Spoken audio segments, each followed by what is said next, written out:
Bendiciones, hermanos. Hay poder en el nombre de Jesús. ¿Cuántos decimos amén? Hay poder en la palabra de Jesús. ¿Cuántos decimos amén? Hay libertad en la casa de Dios hoy en día. ¿Cuántos podemos decir amén? Gloria a su nombre. Y hermanos, podemos sentir la presencia de nuestro Dios, su presencia que nos liberta, que nos reconforta, que nos hace sentir libres, ¿verdad? Porque eso es lo que vino a hacer nuestro Jesús, ¿sí? Amén, gloria a Dios. Y en esta ocasión, hermanos, me tocó la bendición, ¿verdad? De venir a exponer la palabra. Es un privilegio, una bendición. Pastores, muchas gracias por su confianza, ¿verdad? De delegarme este momento tan especial. Y es una gran bendición, me siento muy, muy bendecida, amén. Y así, hermanos, sin más preámbulo, vamos a pasar a la palabra de hoy. Vaya conmigo al Evangelio de San Lucas, versículos 9 al 62. Perdón, versículo 9, 62. Capítulo 9, versículo 62. Amén, ¿estamos ahí? Voy a dar lectura en el nombre de Jesús. Y vemos que aquí en esta pequeña porción de la palabra, ¿sí? Jesús dijo algo bien tremendo. Y dice, y Jesús les dijo, ninguno que poniendo su mano en el arado mira hacia atrás es apto para el reino de Dios. Santo, ¿verdad? Esta palabra es tremenda, ¿verdad? Porque tenemos una gran responsabilidad nosotros como hijos de Dios. Amén. Acompáñeme a orar. Padre precioso, mi Dios, te damos gracias, Señor, por la bendición que nos diste de abrir nuestros ojos el día de hoy, mi Dios. Gracias por tus infinitas misericordias, Señor. Gracias, Señor, porque nos permites estar aquí en tu casa, Señor. Venir y gozarnos de tu presencia, mi Dios. En esta hora, Padre Santo, queremos venir delante de tu trono, Señor, humildemente, Señor, pidiéndote perdón, Señor, por nuestras faltas, Señor. Perdona, Padre, toda falta que consciente o inconscientemente, Señor, hayamos hecho. Te pedimos, Padre, que en este momento tú tomes el control, que tu Espíritu Santo sea quien dirija, quien guíe, quien hable, Señor, a través de mí, Señor. Quita toda palabra que pudiera venir de mi boca, Señor. Quita todo pensamiento humano, Señor, y que solamente sea tu palabra tal y cual tú quieres que sea entregada, Señor. Padre Santo, Señor, yo te pido, Señor, por cada corazón, Señor, que está escuchando esta palabra, Señor, que tú ministres conforme a la necesidad, Señor, de cada uno de nosotros, Señor. Y así como ministraste mi corazón, Señor, que tú ministres el corazón de cada uno de mis hermanos, Señor. Te pedimos, Padre, que tu Espíritu Santo, aquí donde estamos y allá donde están nuestros hermanos viendo, Señor, esta transmisión, Señor, que tú seas con cada uno de ellos, Señor, en sus corazones, Señor, que tú nos muestres, Señor, y como decía mi hermana Denise, que tú nos reveles a cada uno lo que nos quieres decir con esta palabra, Señor. Te pido que, Señor, que tú seas, Señor, solo tú, Señor, en este lugar, Señor. Yo me hago a un lado, Señor, yo me despojo de este lugar, Señor, y te cedo, Señor, el lugar a ti, porque este es tu lugar, Señor. Gracias, Padre bendito, en el nombre de Cristo Jesús. Amén.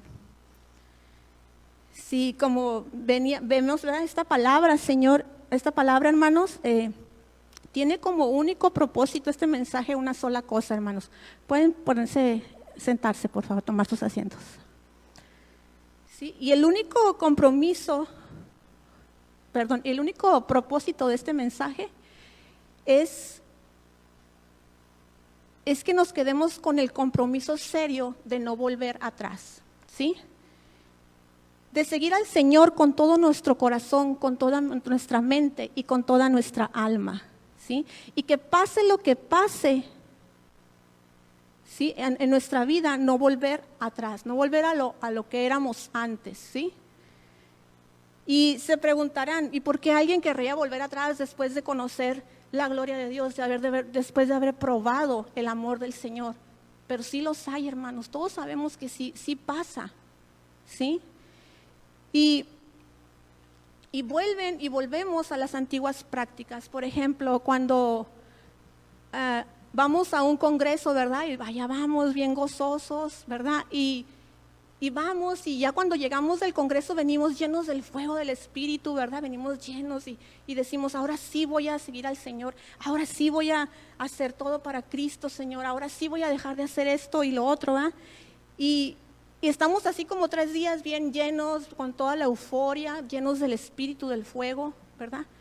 Y conforme va pasando el tiempo, cuando menos nos damos cuenta, ya estamos otra vez pasivos, ya estamos otra vez en desánimo, ¿sí? Y volvemos a hacer lo que dijimos que ya no íbamos a hacer, ¿sí? Vamos a ver a través de esta historia en Nehemías capítulo 13, si se quiere ir yendo para allá de una vez, para que ya estemos listos.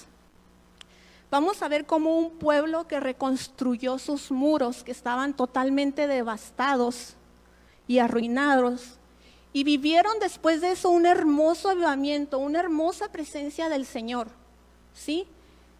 Cómo después de haber probado todo eso, muchos de ellos se volvieron atrás y volvieron a las prácticas antiguas, ¿sí?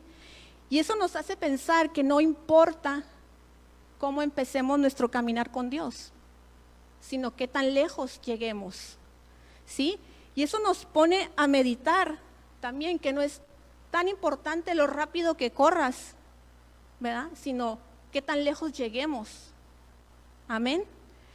Y si nos ponemos a meditar en dónde estábamos hace 5 años, 5 años atrás, yo quiero que se vaya en su memoria 5 años atrás, ¿dónde estábamos espiritualmente?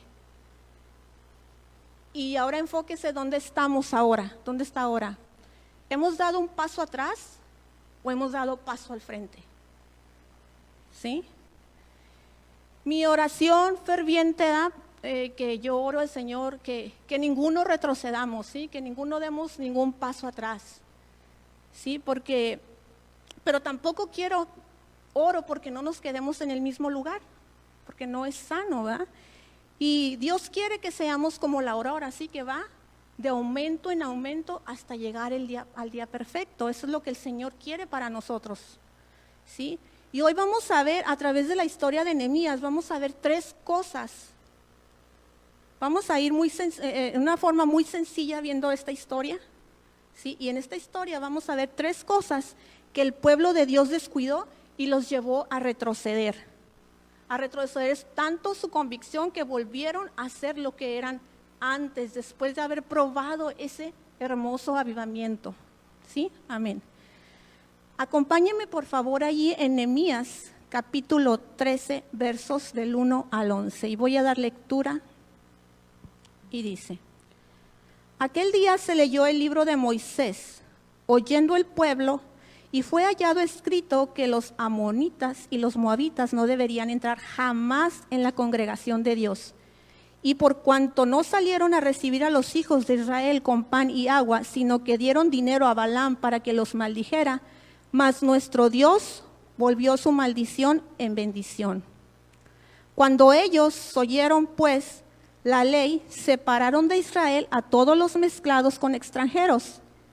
Y antes de esto, el sacerdote Eliasib, siendo jefe de la cámara de la casa de nuestro Dios, había emparentado con Tobías.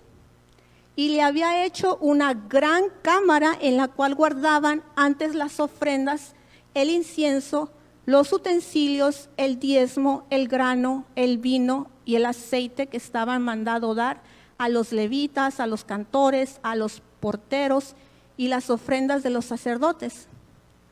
Dice Nehemías, mas a todo esto yo no estaba en Jerusalén, porque en el año 32 de Artajerjes, rey de Babilonia, fui al rey y al cabo de algunos días le pedí permiso al rey para volver a Jerusalén. Entonces supe del mal que había hecho Eliasib por consideración a Tobías, haciendo para él una gran cámara en los atrios de la casa de Dios. Y me dolió en gran manera, y arrojé todos los muebles de la casa de Tobías fuera de la cámara, y le dije que limpiasen las cámaras, y le hice volver allí los utensilios de la casa de Dios, las ofrendas y el incienso. Encontré asimismo que las porciones para los levitas no les habían sido dadas, y que los levitas y cantores que hacían el servicio habían huido cada quien a su heredad. Entonces reprendí a los oficiales y les dije: ¿por qué está la casa de Dios abandonada? Y los reuní y los puse en sus puestos. Sí, como vemos, el profeta Nehemías fue el que contribuyó, el que inició a que se levantaran otra vez los muros, ¿verdad? No sé si recordemos eso. Y un año él los dejó en un avivamiento, él los dejó llenos de la presencia de Dios. Entonces él se fue y un año bastó, dice aquí que un año bastó para que ellos se olvidaran de las promesas y los votos que habían hecho a Jehová. ¿Sí? En Nehemías 10, 29 al 39 no lo busquen, o si quieren búsquenlo, pero no lo voy a leer, lo voy a parafrasear. En esa porción de la palabra ellos hicieron una serie de promesas. ¿Sí? Ellos prometieron sostener el templo, ellos prometieron guardar el día de reposo y ellos prometieron no tomar mujeres extranjeras, entre otras tantas promesas. Amén. Y vemos que no lo cumplieron, ¿verdad? Vemos que volvieron a lo que ellos habían prometido no hacer. ¿Sí? Una de las primeras prioridades que este pueblo descuidó fue la santidad. Amén. Y como consecuencia de descuidar su santidad, descuidaron su adoración. Si vamos al verso, si me acompaña ahí usted en su Biblia, si vamos al verso 4 y 5 del mismo capítulo 13, dice: y antes de esto, el sacerdote Eliasib, siendo jefe de la cámara de la casa de nuestro Dios, había emparentado con Tobías. Y le había hecho una gran cámara en la cual guardaban antes las ofrendas, el incienso, los utensilios, el diezmo, el grano, el vino, el aceite, que estaba mandado a dar a los levitas, a los cantores y a los porteros, y la ofrenda de los sacerdotes. Bueno, y usted me va a decir, bueno, ¿y quién es ese Tobías, va? No sé quién es, dígame quién es Tobías, ¿verdad? Yo te le voy a decir quién es Tobías. Tobías era un enemigo declarado de Dios y del pueblo de Jerusalén, ¿sí? Y para que se den una idea de quién era este tal Tobías, vamos a ir en el capítulo 4 de Nehemías, versículo 3, dice: y estaba junto a él Tobías, amonita, el cual dijo: lo que ellos edifican de muro o de piedra, si subiese una zorra, lo derribaría. ¿Sí? Aquí vemos que este tal Tobías se estaba burlando de ellos cuando estaban edificando los muros, ¿verdad? Aparte que estaba en contra de que se reedificaran los muros. ¿Sí? ¿Y qué hace el profeta Nehemías cuando ve esto? Aquí vemos una acción radical, ¿verdad? Él llega al templo, a la casa de Dios, y se encuentra a este señor instalado ahí, ¿verdad? Con todas las comodidades, siendo que era enemigo de Dios, del pueblo de ellos. Amén. ¿Y qué hace? Él toma una acción radical, ¿verdad? Y él no llega y: oiga, don Tobías, ¿se puede retirar, por favor, porque sabe que aquí es la casa de nuestro Dios? No, él no llega así. Él llegó, vio ese hombre ahí y agarró todas las cosas, las aventó fuera del templo, mandó sacar todo lo que era de Tobías, lo sacó a él también, ¿sí? Y yo me imagino que esta acción que tomó Nehemías, yo imagino como cuando Jesús entró en el templo y vio que habían convertido la casa de su padre en un mercado, ¿verdad? Llegó y el celo de Dios lo invadió, el celo de Dios lo hizo que arrojara todo y volcara las mesas, ¿verdad? Yo imagino esa misma reacción de Nehemías cuando miró a este enemigo de Dios instalado, ¿verdad? Y más que nada porque el sacerdote emparentó con él y lo instaló ahí. Amén. Y después de que mandó sacar todo lo de este señor Tobías, mandó limpiar bien toda la habitación donde él se hospedaba. Pero no solamente limpió la habitación, sino que mandó limpiar todo el templo. Todo, no nomás donde él estaba. Sí, me imagino como que a desinfectar ahí todo, que así como que pensó que nada, que no quede rastro de Tobías aquí, ¿verdad? Que no quede nada de este hombre aquí. Sí, y nosotros, esa es la actitud que nosotros debemos de tomar ante el pecado, hermanos. Sí. Ante toda cosa que pueda estar en nuestro corazón instalada, interfiriendo en nuestra adoración con Dios. Amén. Sabemos, ¿verdad?, que en Efesios 4:22, si va conmigo. Amén, ¿estamos ahí? Efesios 4:22. Pablo nos dice aquí, en cuanto a la pasada manera de vivir, despojaos del viejo hombre que está viciado conforme a los deseos engañosos. Sí. En mi Biblia dice despojaos. ¿Cómo dice la suya? Despojaos, ¿verdad? No dice que negociemos con el viejo hombre, ¿verdad? No, la mía no dice eso. No dice tampoco que lleguemos a un acuerdo con el viejo hombre. No. Entonces, pues hay que sacarlo, ¿verdad? Hay que sacarlo del templo. Tú y yo somos el templo de Dios, amén. ¿Cuántos sabemos eso? Ahorita estamos en el templo, ¿verdad? Pero estos son 4 paredes. Pero el templo de Dios somos nosotros. Amén. Y no permitir que ese pecado se instale en nuestro corazón, ¿sí? Tampoco yo veo aquí, si usted mira otra vez este versículo, Efesios 4:22, aquí tampoco dice, oren para que se despojen del viejo hombre, ¿verdad? No dice eso, ¿verdad? Aquí dice, despojaos del viejo hombre, o sea que es algo que usted y yo tenemos que hacer, ¿sí? Usted y yo fuimos llamados para algo diferente, no para eso, no para tener cosas que no debemos tener en nuestro corazón, amén. La palabra de Dios dice que nosotros somos el templo, ¿verdad? Yo cuando leí esta palabra de Nehemías, donde dice que el sacerdote le dio una cámara en el templo de Dios, mi corazón se estremeció. Yo dije, Señor, ¿tendré algún Tobías por allí, verdad?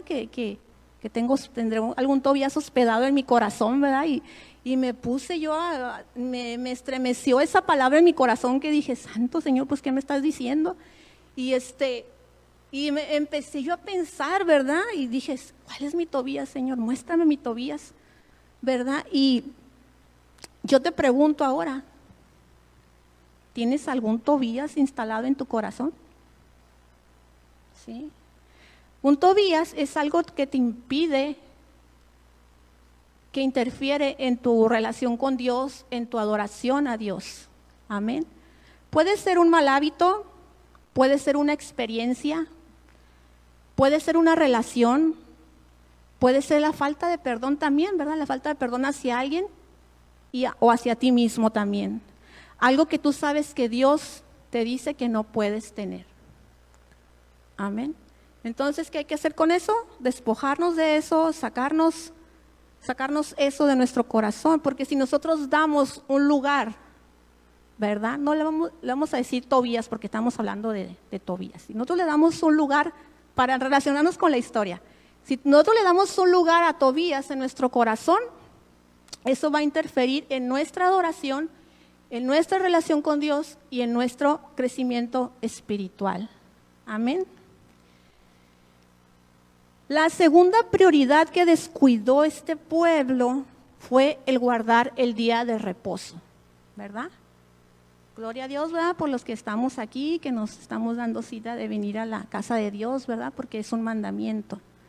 Y si vamos al verso 15, 18, voy a dar lectura para ver cómo descuidaron ellos este día de reposo. En el mismo capítulo 13 dice, en aquellos días vi en Judá algunos que pisaban en lagares en el día de reposo y que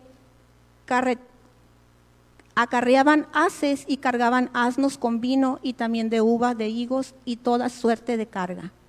Y que traían a Jerusalén en el día de reposo y los amonesté acerca del día que vendían las provisiones. Vemos que el pueblo que había prometido no trabajar en el día de reposo estaba trabajando, ¿verdad? Hoy en día, pues muchos tenemos que trabajar, ¿verdad? Y eso no se está cuestionando aquí. Versículo 16 dice, también había en la ciudad tirios que cargaban pescado y toda mercadería y vendían en el día de reposo a los hijos de Judá en Jerusalén. También vemos que compraban en el día de reposo. Y reprendí a los señores de Judá y les dije, ¿qué mala cosa es esta que vosotros hacéis profanando así el día de reposo? ¿No hicieron así vuestros padres y trajo nuestro Dios todo este mal sobre nosotros y sobre esta ciudad? Y vosotros añadís ira sobre Israel profanando el día de reposo. ¿Sí? Ellos habían jurado en el capítulo 10 no trabajar, no vender, no comprar. ¿Sí? Y Nehemías les recuerda que están haciendo lo que hicieron sus padres, ¿verdad? Por eso ellos acarrearon por decirlo, la ira de Dios, ¿verdad? Pero, ¿por qué cree usted que era tan importante el día de reposo? Pues porque ese día se recordaba el pacto que habían hecho con Jehová. Amén, el pacto que habían hecho. Y el día de reposo tiene como propósito recordar el pacto de Jehová. El día de reposo tiene como propósito reconocer que Dios es la prioridad. Amén. Otro propósito del día de reposo es recordar, poner en orden mis prioridades, ¿verdad? Porque si ponemos a Dios primero en el día de reposo, quiere decir que le estamos dando el lugar que le corresponde. Otro propósito del día de reposo es reconectarnos con la fuente de vida, ¿sí? Cuando venimos aquí y nos olvidamos de todo y nos conectamos en la alabanza, nos conectamos en la palabra, en la oración, ¿verdad? Nos vivifica, ¿sí o no? Nos vivifica la palabra, nos vivifica estar en la presencia de Dios, ¿sí? Y lo primero que Dios santificó fue el día de reposo. ¿Sí se acuerdan de eso, verdad? Entonces, ¿por qué? Porque Dios quiere que tengamos comunión con Él. Dios quiere que tengamos comunión con Él un día a la semana. Necesitamos nosotros dedicarle ese tiempo al Señor. Y a veces decimos, oh no, pues es que no, para mí todos los días son del Señor. Y sí, yo sé que sí, hermano. Yo sé que en el carro usted va lavando, yo sé que en el trabajo usted también, o vamos orando en el carro y todo eso, ¿verdad? Pero es necesario dedicarle un tiempo especialmente a Él. Amén. ¿Y qué hizo Nehemías al ver que el pueblo no guardaba el día de reposo? ¿Sí? Versículo del mismo capítulo 13, versículo 19 al 22, dice: sucedió pues que cuando iba oscureciendo a las puertas de Jerusalén antes del día de reposo, dije que se cerrasen las puertas y ordené que no las abriesen hasta que después del día de reposo. Y puse a las puertas algunos de mis criados para que en el día de reposo no introdujeran carga. Y se quedaron afuera de Jerusalén 1 y 2 veces los negociantes y los que vendían toda especie de mercancía. Y les amonesté y les dije: ¿por qué os quedáis vosotros delante del muro? Si lo hacéis otra vez, los echaré mano. Tremendo el Nehemías, ¿verdad? Y desde entonces no vinieron en el día de reposo. Yo creo que le tuvieron miedo a Nehemías, ¿verdad? Ya no regresaron. Y le dije a los levitas que se purificasen y viniesen a guardar las puertas para santificar el día de reposo. Sí, hermano, eso es lo que debemos de hacer nosotros. Cerrar las puertas en el día de hoy. Cerrar las puertas y que todo lo demás espere afuera. ¿Sí? Son solamente 2 horas el domingo, son solamente 2 horas el jueves. Amén. Cerrando las puertas y poniendo a Dios por prioridad. Porque Él es el único digno de recibir toda gloria y toda honra. Lo demás puede esperar. Amén. Y si vamos a Mateo 6:33, ahí nos dice: mas buscad primeramente el reino de Dios y su justicia, y todas estas cosas os serán añadidas. Nuestra prioridad debe de ser Dios. Lo demás, hermano, puede esperar. La fiesta puede esperar, las visitas pueden esperar, ¿verdad? Todo puede esperar. Pero nuestra prioridad debe ser primeramente Dios. La tercera cosa que descuidó este pueblo fue que se unieron en yugo desigual, ¿verdad? Se rebelaron y se olvidaron de su pacto de no tomar mujeres extranjeras y tomaron mujeres filisteas, mujeres moabitas. Sabemos que Ruth era moabita, ¿verdad? Pero Ruth era una moabita convertida, ¿verdad? Porque ella dijo, tu pueblo será mi pueblo y mi Dios será mi Dios, ¿verdad? Pero estas mujeres que ellos tomaron no eran convertidas, se unieron en yugo desigual. Y vamos a ver aquí en Nehemías 13, versículo 23 al 25. Dice, vi asimismo aquellos días judíos que habían tomado mujeres de Azot, amonitas y moabitas, y la mitad de sus hijos no hablaban la lengua de Azot, porque no sabían hablar judaico, sino que hablaban conforme a la lengua de cada pueblo. Y miren lo que hizo el profeta Nehemías cuando vio todo eso. Y reñí con ellos y los maldije, y herí a alguno de ellos y les arranqué los cabellos. Wow, me imagino ese momento, ¿verdad? Y dice, y les hice jurar diciendo que no daréis vuestras hijas a sus hijos, y no tomaréis de sus hijas para vuestros hijos ni para vosotros mismos. ¿Sí? Aquí yo puedo ver un celo muy grande de Dios en Nehemías, ¿verdad? Cuando miró toda esa desobediencia, la impotencia que sintió, ¿verdad? Que en ese yugo desigual se perdió hasta el idioma, ¿sí? Vemos aquí que los hijos de esa generación, debido a la desobediencia, ya no hablaban el lenguaje judaico, ya no hablaban el lenguaje de Sión. Imagínate, toda una generación se estaba perdiendo sin el conocimiento de Dios. ¿Por qué? Porque, por decirlo así, no podían leer la Biblia porque la palabra estaba escrita en lenguaje judaico. Imagínate toda una generación sin Dios. Wow, eso es tremendo. Como padres, nosotros debemos asegurarnos de enseñarles a nuestros hijos, ¿verdad? De enseñarles, de instruirlos en la palabra, ¿sí? Si vamos a Deuteronomio 6, versículos 5 al 9, esto es para nosotros como padres, ¿sí? Voy a leer. Y dice, amarás a Jehová tu Dios con todo tu corazón, de toda tu alma y con todas tus fuerzas. Y estas palabras que yo te mando hoy estarán sobre tu corazón, y las repetirás a tus hijos y hablarás de ellas estando en tu casa y andando por el camino y al acostarte y cuando te levantes. O sea, todo el tiempo, todo el tiempo. Versículo 8 dice, y las atarás como una señal en tu mano y estarán como frontales entre tus ojos. Eso entiendo yo que tiene que ser donde se vea, ¿sí? No nos vamos a amarrar la Biblia en la mano ni en la frente. Eso me está diciendo a mí que la palabra de Dios tiene que ser visible en nosotros, ¿sí? Nuestros hijos tienen que ver la palabra de Dios en nosotros reflejada, ¿sí? Y luego dice, versículo 9, y las escribirás en los postes de tu casa y en tus puertas. Amén. Tremendo mandato que tenemos como padres, hermanos. Tremendo. Y muchas veces cuando decimos, ay hijo, ponte a orar, ¿verdad? O ay hija, ven, vamos a leer la Biblia. Ay mamá, qué rara eres, ¿no? ¿Verdad? ¿Qué nos muestra eso? Que no hablamos el mismo idioma, como le pasó ahí a esa generación.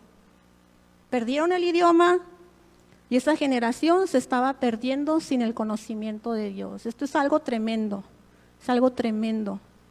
Por eso yo creo que Nehemías se puso de esa manera que hasta los pelos les jaló, ¿verdad? No ya va como hacerlos entender. Yo me imagino, ¿verdad? La impotencia que sintió para llegar a ese extremo, para la desesperación de saber que se iba a perder toda esa generación, ¿verdad?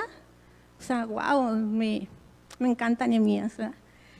Y nosotros como padres, ¿verdad? Debemos cuestionarnos si hablo el idioma cristiano en un lugar y en otro lugar hablo el lenguaje del mundo, ¿verdad? Si eso es así, pues estamos unidos en yugo desigual, ¿verdad? No, porque el yugo desigual no es nada más sentimentalmente. Si lo que el mundo dice para mí tiene mucho sentido, pues ahí ya también me estoy uniendo en yugo desigual. Amén. Y hermano, hoy en día son tiempos difíciles para nosotros como iglesia. No me refiero al templo, me refiero a nosotros. ¿verdad? Un predicador dijo, no me acuerdo el nombre, no recuerdo bien, lo voy a dejar así, un predicador dijo, si quieres acabar con el cristianismo, abole los domingos. ¿Sí? No han abolido los domingos, pero sí nos están cerrando la iglesia. Amén. Y yo veo que nos están cerrando las iglesias cuando Dios nos manda a congregarnos. Amén. Y eso es tremendo porque yo veo cómo está afectando y cómo está debilitando la iglesia. La iglesia somos nosotros, ¿sí? Cuando digo iglesia, iglesia somos nosotros. Amén. Nehemías era un buen líder. Para mí Nehemías era un buen líder, ¿sí? A lo mejor sí agarró a esos hombres y le jaló los pelos. A lo mejor sí fue con los que estaban vendiendo en el día de reposo que iban ahí y sí los amenazó, ¿verdad? Les dijo, te vuelvo a ver por aquí, te voy a agarrar, te voy a echar mano. ¿verdad? A lo mejor sí llegó y aventó todo fuera del templo cuando estaba Tobías ahí. Pero sabes que eso me muestra a mí que Nehemías era un buen líder porque amaba al pueblo, lo corregía. ¿Sí? Y él fue determinante, él dijo, esto es blanco, esto es negro y esto está mal y las cosas se van a hacer así. Nehemías les señaló lo que estaba mal, pero también les dijo cómo hacer las cosas otra vez. ¿Sí? Para mí era un excelente líder porque los amaba y deseaba su bienestar. El problema ahí no era el líder, ¿estamos de acuerdo? Estamos de acuerdo. Dirás, pues a lo mejor era el templo porque pues ahí estaba Tobías, ¿verdad?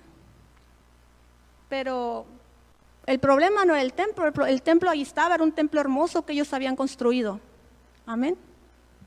Dirás, entonces el problema eran los muros. Pues no, hermano. El problema no eran los muros seguían ahí, los levantaron, estaban firmes y estaban fuertes. ¿Sí? El problema, hermanos, era el pueblo. ¿Sí? El problema era el pueblo, tristemente. Y con esto termino. Quiero terminar con esto, hermano. Yo te quiero pedir que te pongas de pie y cierres tus ojos. Allí en su casa también, si usted quiere sentado o parado, que cierre sus ojos y piense en todo lo bueno que Dios ha sido con usted. ¿Sabes? Yo te confieso, no vine a hablar de mí, ¿verdad? Pero yo te quiero confesar que Dios ha sido bueno conmigo. Me ha llenado de su misericordia y de sus favores y de su bienestar. ¿Sí? Y aún así, yo le fallo. Aún así le fallo.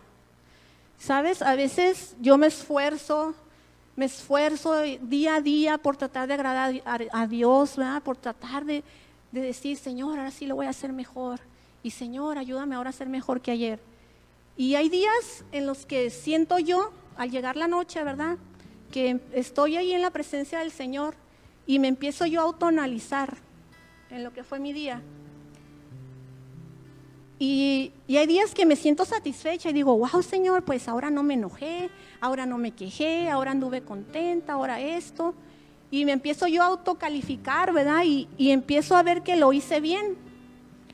Y es entonces ahí cuando llega el Espíritu Santo, cuando estoy allá a solas con el Señor y me muestra mi conciencia, ¿verdad?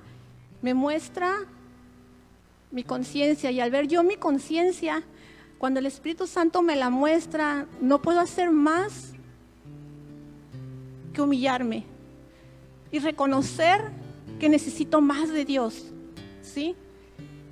No puedo hacer otra cosa más de que eso, reconocer que fallo y que fallo, ¿sí? Y es verdad, hermano, que usted y yo fallamos, pero hay alguien que nunca pecó y ese es nuestro amado Jesús. Ahora Él se ha ido, hermanos, pero sabemos que volverá. Y todo lo que usted y yo, para no volver atrás, todo lo que usted y yo tenemos que hacer es aferrarnos a Jesús, aferrarnos a Jesús, aferrarnos a Jesús. Amén. Todos fallamos y pecamos día a día. Y Él dijo en esa cruz, Él dijo, consumado es. Y si hemos fallado, hay misericordia inagotable para ti, para mí en esa cruz. Si hemos retrocedido, hay misericordia inagotable en esa cruz del Calvario. Sí, solamente trae tu Tobías a la cruz del Calvario. Sí, eso que te está estorbando para que tú crezcas, para que tú te relaciones, para que tú tengas intimidad con el Señor, solamente tráelo a la cruz del Calvario. Hay misericordia para ti. Si se ha interrumpido tu día de reposo, si Dios ha dejado de ser tu prioridad, hay misericordia en esa cruz del Calvario para ti. Solamente vuelve a poner al Señor en el trono de tu corazón. Ponlo en su lugar. Amén. Tal vez te has unido a yugo desigual en ideologías. ¿Sí? Es momento de volver al Señor. El Señor no te va a rechazar. Él dijo consumado es. ¿Sabes lo que significa esa palabra? Consumado es. Significa que todo está hecho. Significa que Él pagó por ti, que hay misericordia. ¿Sí? Cuando entendamos eso, que hay misericordia. Cuando fallamos, en vez de alejarnos de Dios, correríamos a la cruz del Calvario, correríamos a sus pies, porque sabríamos que hay misericordia inagotable. Amén. Él dijo consumado es. Si te has alejado de Dios, si te has enfriado, también hay misericordia inagotable para ti en esa cruz del Calvario. Si tú que estás viendo este mensaje tal vez no conoces a Jesús, a Él no le importa tu pasado, a Él no le importa tu presente. Hay misericordia inagotable para ti también en esa cruz del Calvario. Él tiene una vida nueva para ti. Consumado es, dijo el Señor, consumado es. No importa si hemos dado un paso atrás, no importa, hay misericordia, volvamos nuestro corazón al Señor. Los tiempos son malos y si fallamos, no tenemos que escondernos, tenemos que correr a la cruz. Señor, Padre Santo, mi Dios, te damos gracias, Señor, por tu amor, por tu misericordia, Señor, porque sabemos, Señor, que a pesar de que nosotros fallamos, Señor, tu amor permanece fiel, Padre. Oh Señor, perdónanos, Señor, si hemos retrocedido, si te hemos quitado, Señor, del lugar del trono de nuestro corazón, Señor. Perdónanos si hemos abandonado tu casa, Señor. Gracias te damos, Señor, porque tú estás ahí, Señor, porque tu palabra está ahí, Señor, para corregirnos, para volvernos al camino correcto, Señor. Oh Señor, gracias, Señor, tu misericordia es inagotable, Señor, tu misericordia y tu amor, Señor, tu sangre derramada en esa cruz del Calvario, Señor, ayúdanos, Señor, a que no sea en vano, Señor. Quebranta esos corazones de piedra, Señor, que se han endurecido hacia tu presencia, Señor, hacia tener intimidad contigo, Señor. Oh, Señor, te pedimos perdón, Señor, te pedimos, Señor, que nos ayudes, Señor, a ser como la aurora, a ir de aumento en aumento, Señor, como hasta llegar al día perfecto, como es tu voluntad, Padre Santo. Señor, gracias, Señor, porque hasta ahora tú sigues hablando, Señor, a tu pueblo, Señor, tú sigues ministrando, Señor, nuestros corazones. Tu Espíritu Santo, Señor, no se ha ido, Señor, tú te has ido, Señor, pero sabemos que volverás y esperamos, Señor, esa segunda venida, Señor. Ayúdanos a aferrarnos a ti, Señor, ayúdanos a no soltar tu mano, Señor, a pesar de las tempestades, Señor, a pesar de las pruebas, Señor, a pesar de que nos debilitemos, Señor. Sabemos que en ti hay misericordia inagotable, Señor. No queremos ser de los que retroceden, Señor. No queremos volver atrás. No queremos ser esos que ponen la mano en el arado y voltean hacia atrás, Señor. Oh, Señor, gracias, Señor, por tu amor y por tu misericordia, Señor. Recibe toda gloria, toda honra, Señor. Ayúdanos, Señor, que a pesar de los tiempos que estamos viviendo, Señor, que tengamos esa hambre de ti, Señor, que tengamos esa necesidad de ti, Señor, que apreciemos, Señor, esa misericordia que es gratis, Señor, esa gracia, Señor, inmerecida que todavía hay para nosotros a través de tu Hijo Jesucristo, Señor. Señor, tu palabra dice que si nuestros pecados fueran rojos como la grana, vendrían a ser como blanca lana, Señor. Si venimos, Señor, a la cruz del Calvario, Señor, nuestros pecados, Señor, van a ser como blanca lana, Señor. Gracias, Padre Santo, por tu amor y por tu misericordia, Señor. Gracias, Señor. Gracias, Señor. Gracias. Gracias, Padre Santo, en el nombre de Cristo Jesús.